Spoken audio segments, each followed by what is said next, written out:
Je suis responsable de la planification de la demande au sein du groupe Engie. À mon niveau, je dois m'assurer que la planification des demandes clients en termes de chaudières et pièces détachées est la plus adéquate possible entre les ventes prévisionnelles et la capacité opérationnelle de l'entreprise.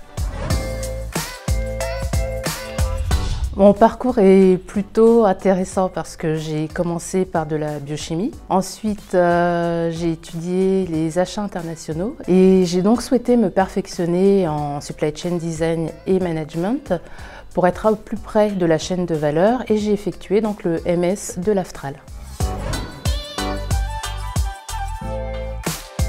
Le module 1 qui s'appelait Demande Planning et Forecasting. Ce module nous permettait d'approcher toutes les notions de SNOP, donc Sales and Operation Planning, qui vont m'être utiles en fait clairement sur ce poste. Disons qu'en entreprise, surtout dans une grande entreprise comme Engie, en fait, il va y avoir pas mal de jeux de pouvoir entre différentes directions. Ce qu'on apprend, c'est à concilier en fait plusieurs avis pour arriver à un consensus. Donc ça, typiquement, en fait, en école, on n'apprend pas ça. Je pense que c'est une passion qui se construit petit à petit. Au départ, on est plutôt dans la relation avec le client. Et puis petit à petit, on se rend compte en fait que tout autour de cette envie d'apporter un service ou un produit au client, il y a pas mal de processus en fait qui se passent et ces processus-là finalement qui conduisent en fait à créer une chaîne de valeur sont tous ces processus qu'on va trouver globalement dans la supply chain. On va dire qu'une chaîne logistique optimisée, c'est une chaîne dans laquelle il n'y a pas de rupture ou alors les ruptures ont été anticipées et un plan B a été mis en place.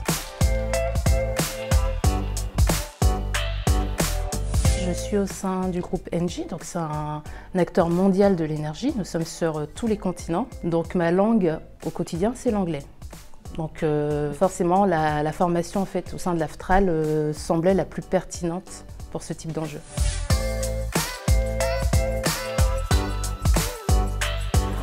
La logistique ne connaît ni frontières, tout à fait d'accord, ni différences culturelles. J'ajouterai un petit bémol. Parce que c'est comme pour le business en fait, la manière de traiter ou d'approcher le business n'est pas la même d'un pays à l'autre ou d'un continent à l'autre. Donc je dirais que la logistique qui finalement est un soutien majeur pour le business vit la même chose en fait que le business. Oui.